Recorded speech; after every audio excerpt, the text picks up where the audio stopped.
We like to think of conflict as something that happens out there in the world, not in the church.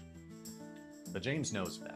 Now, he's talking to believers, as we've mentioned before. He's not pulling any punches today. To see this, let's read James 3, 13 through 18 together. Who is wise and understanding among you? By his good conduct, let him show his works in meekness of wisdom. But if you have bitter jealousy or selfish ambition in your hearts, do not boast and be false to the truth. This is not the wisdom that comes down from above, but is earthly, unspiritual, demonic. For where jealousy and selfish ambition exist, there will be disorder and every vile practice.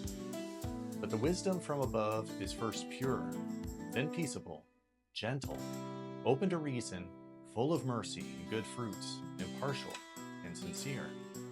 And a harvest of righteousness is sown in peace by those who make peace. Again, James is speaking to Christians here, as he has been throughout this entire book.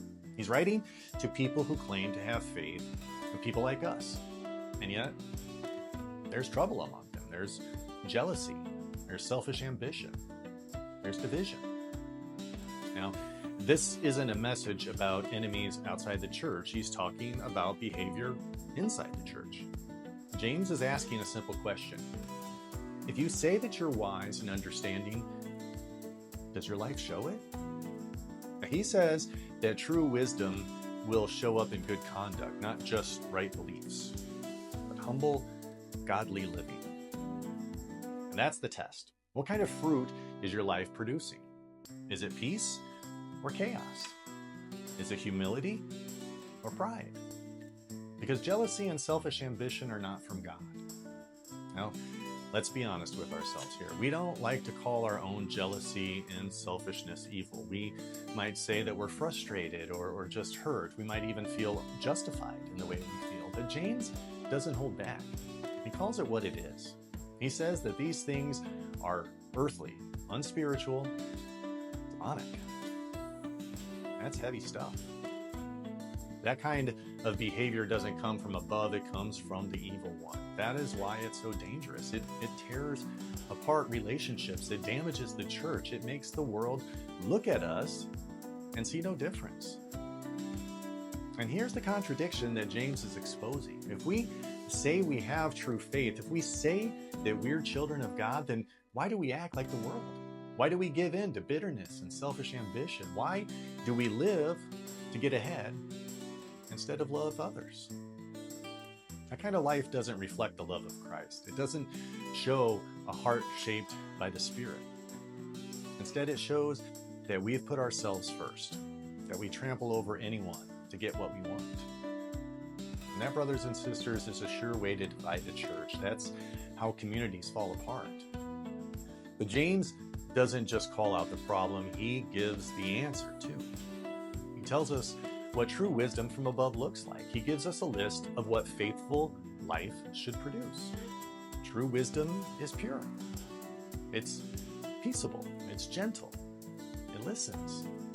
It's full of mercy. It produces good fruit. It doesn't take sides, and it's sincere.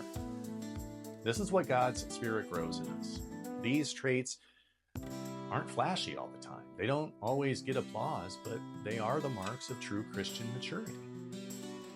Think how different our church would look if we all lived this way. What if instead of competing, we served?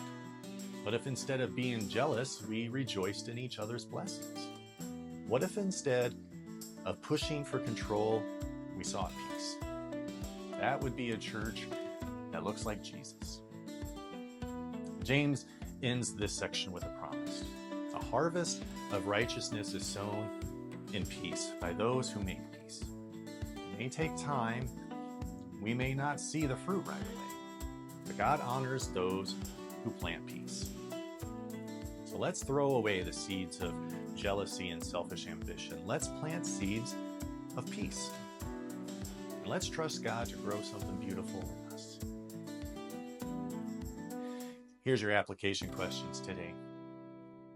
Is there any jealousy or selfish ambition in your heart that you need to confess?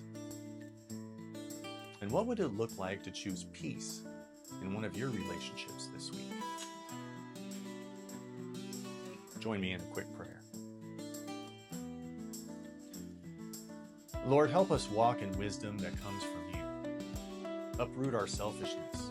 Make us gentle, humble, and full of peace. Amen. Thanks for joining me in this video today, guys. Again, if you've already subscribed and have been following along in our series in James, I want to thank you for being with us on this journey. If you're just finding us, I'd encourage you to subscribe so you'll be notified when the next video drops. And to get you caught up, I'm going to put a video link right up here that'll let you go back and see the previous videos in this series. Until tomorrow, I pray that you will be a peacemaker, the peacemaker that the Lord desires. I'll see everyone tomorrow.